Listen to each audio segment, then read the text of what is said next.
Wow! ৭-১ গোলে বিশাল জয় দিয়ে উড়ন্ত সূচনা পায় আর্জেন্টাইন যুবারা। বিস্তারিত জানুন পুরো ভিডিওতে।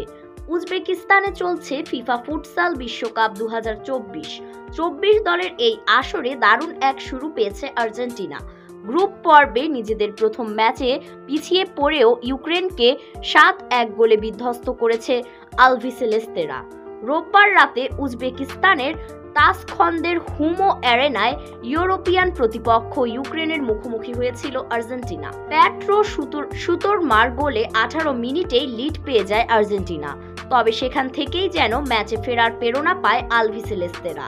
রোববার রাতে উজবেকিস্তানের তাসখন্দের হুমো অ্যারেনায় ইউরোপিয়ান প্রতিপক্ষ ইউক্রেনের মুখোমুখি হয়েছিল আর্জেন্টিনা। সুতোরমার গোলে ১৮ মিনিটেই লিড পেয়ে যায় আর্জেন্টিনা। তবে সেখান থেকেই যেন ম্যাচে ফেরার প্রেরণা পায় আলবিসেলেস্তেরা। তারপর থেকে আস্তে আস্তে ব্যবধান বাড়াতে থাকে আর্জেন্টিনা। শেষ পর্যন্ত ৭-১ গোলে বিশাল জয় নিয়ে মাঠ ছাড়েন আর্জেন্টাইন যুবারা। এদিকে আর্জেন্টিনার একের পর এক গোল দেখে গ্যালারি থেকে মুগ্ধ হলেন ইউক্রেনের মেয়েরা।